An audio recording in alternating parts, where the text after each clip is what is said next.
Hello and welcome to, a video that's breaking away from my usual tradition. Yeah, today I'm going to be starting a series of, fanfictions that all add together into one massive story. 48 chapters including the epilogue, I do believe. And it's called Long Road to Friendship by the Albino Corn. Part 1. Penance.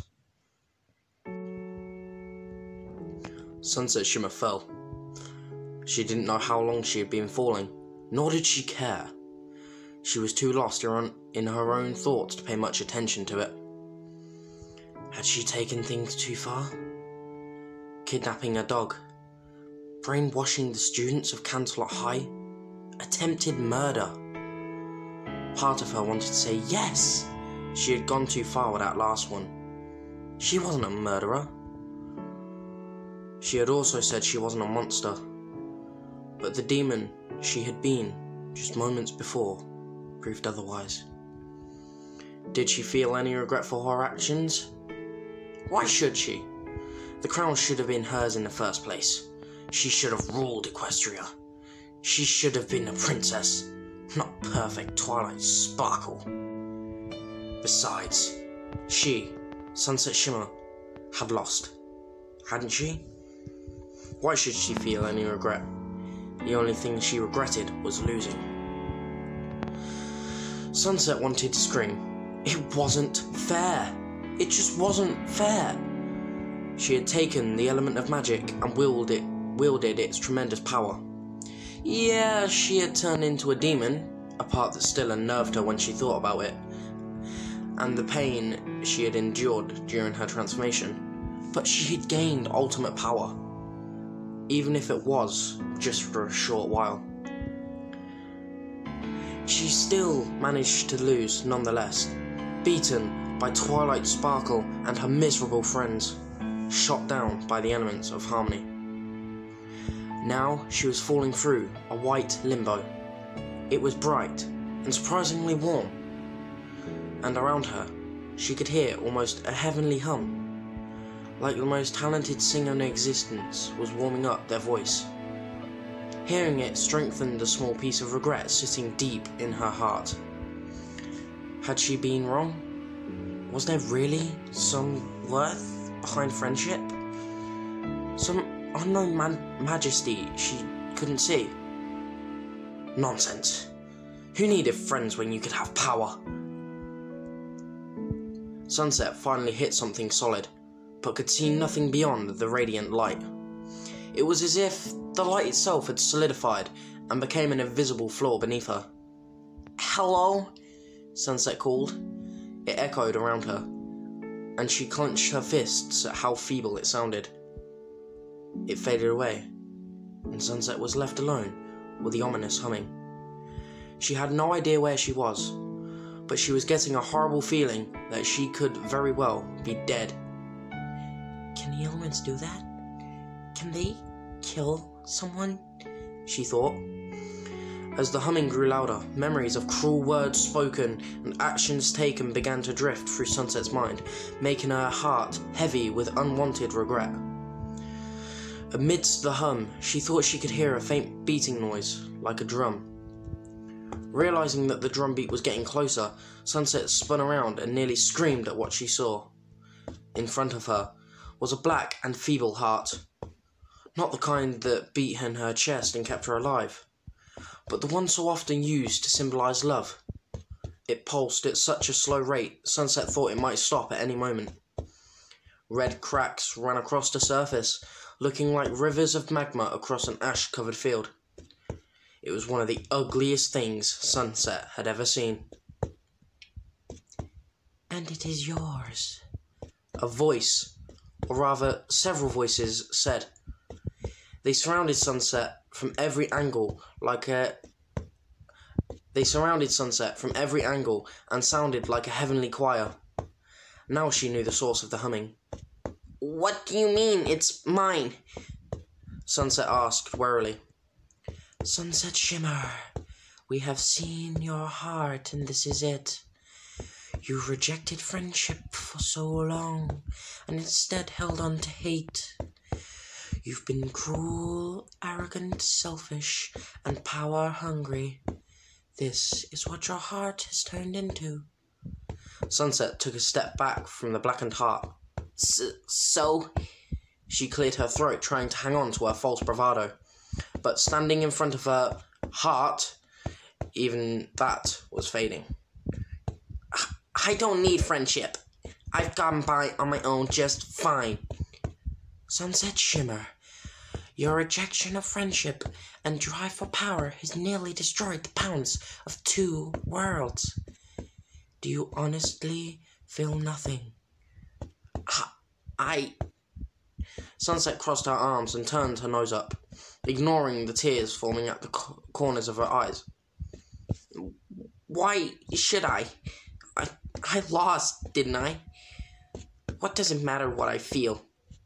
She uncrossed her arms and pointed into the air. And who are you to judge me anyway? In essence, we are the spirits of the elements of harmony. We have every right to judge you, Sunset Shimmer. You, who abused the element of magic and threatened the coup of Equestria. Sunset swallowed, a lump in her throat. That's where she was. Some limbo where the elements could put her on trial. She dug her nails into her palm to stop herself from shaking. Alright, so maybe I stepped out of line a bit. What are you going to do with me?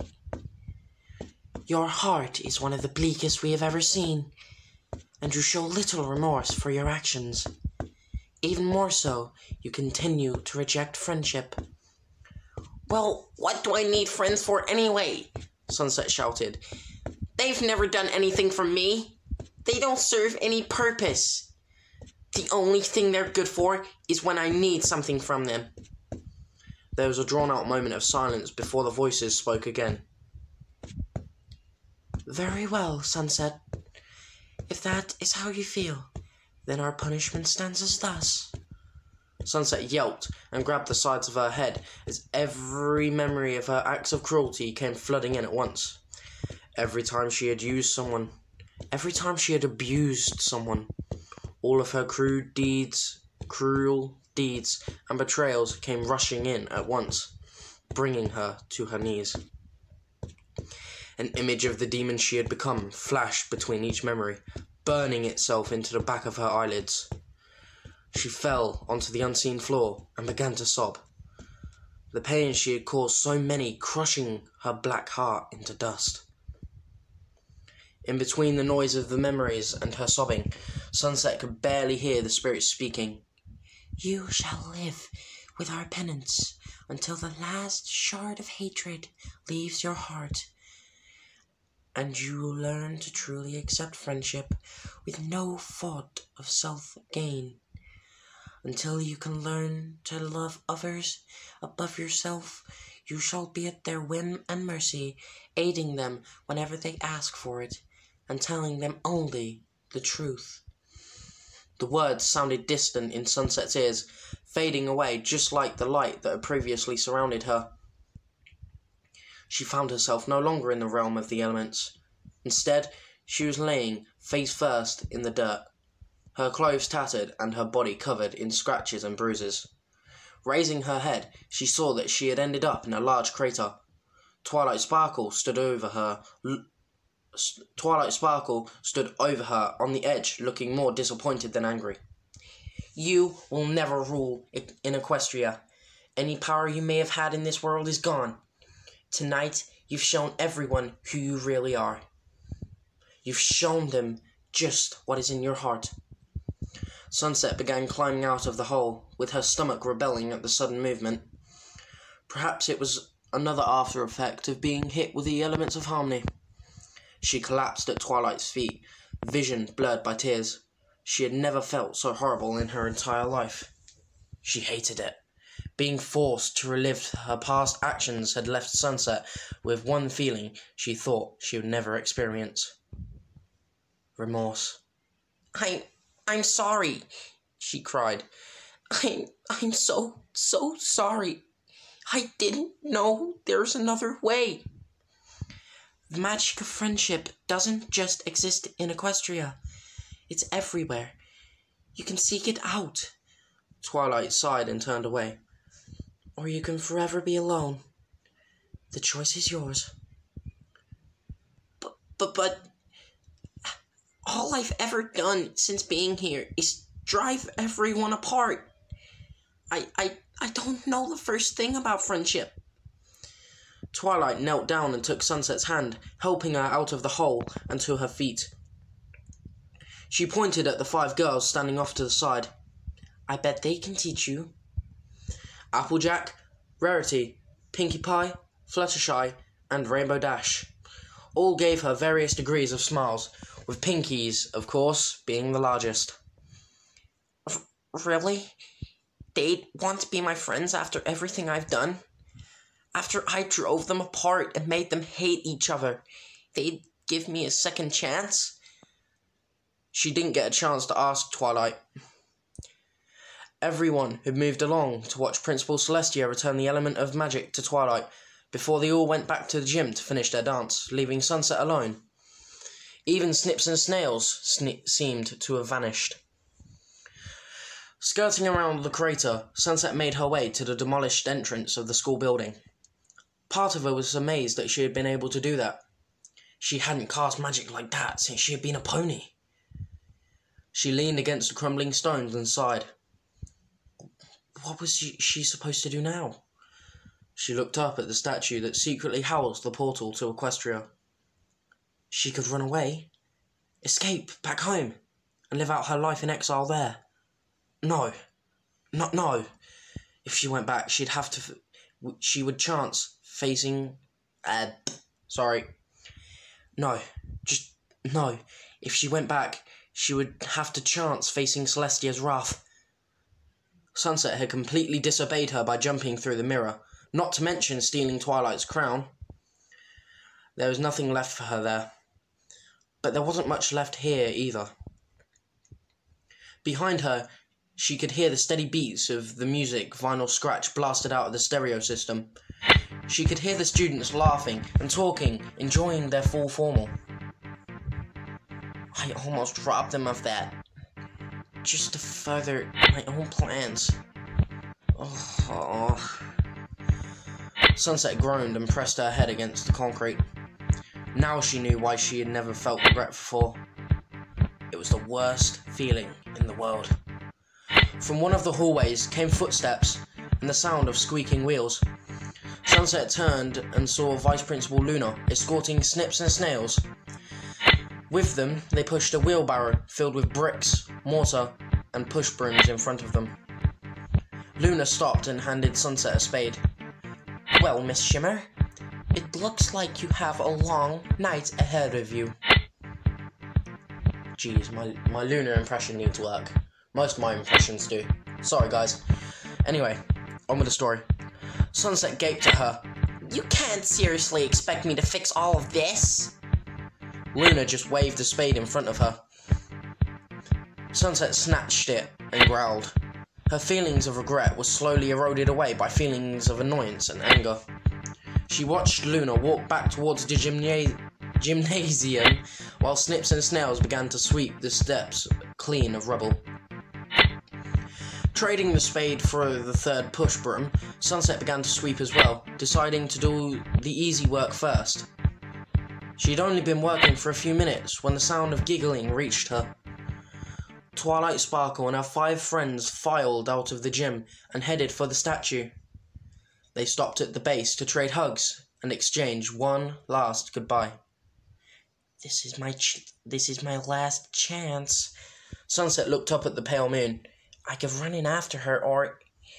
When she looked back, Twilight and her dog Spike had already slipped through the granite surface of the statue, making their transition back to Equestria. Pinkie ran to try and catch up, but she was met with a solid surface instead. The portal was closed. Oh, bummer. Pinkie pouted. That wasn't actually that bad. Usually my Pinkie impression is all over the place due to voice cracks. Jesus. Anyway, I'm getting distracted. Sunset shared in some of Pinky's disappointment. Part of her wanted to go.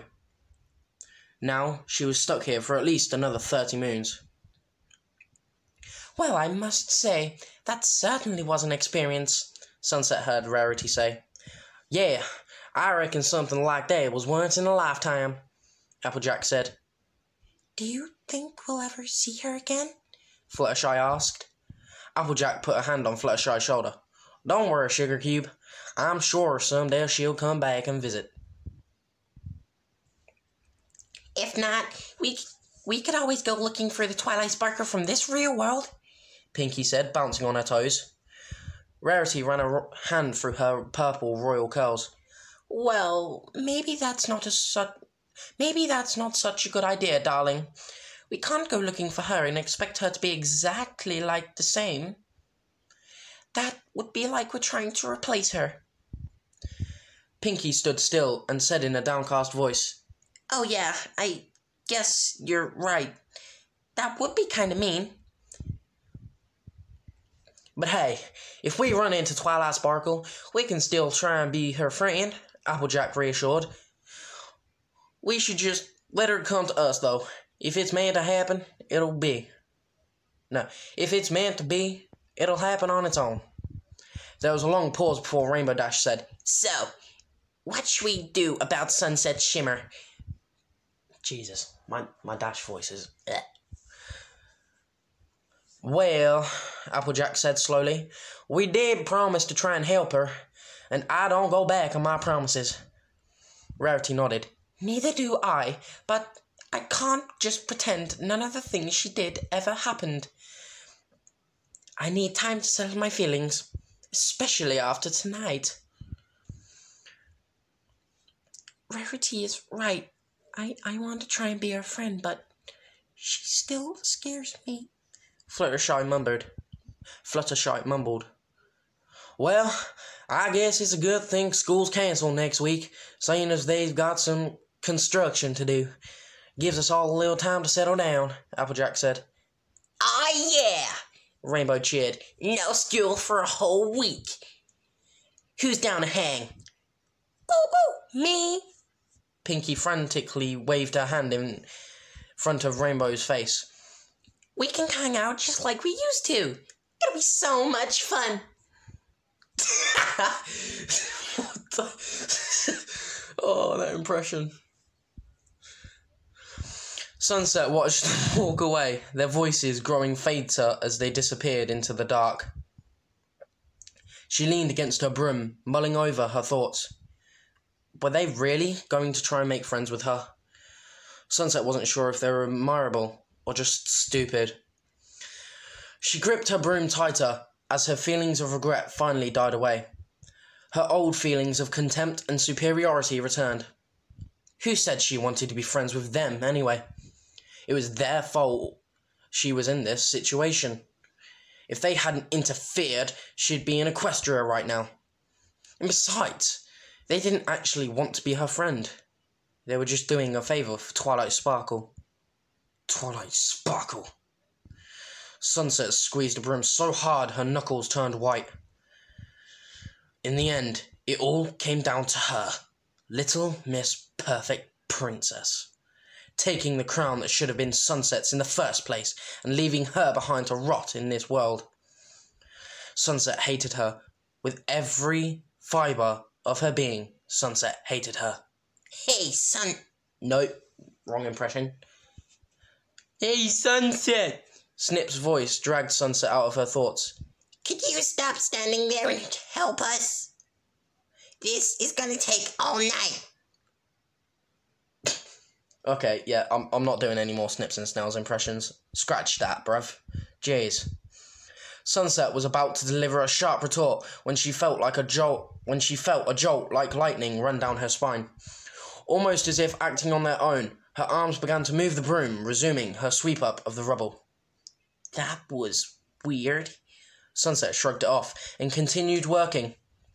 Snips was right. This would take all night.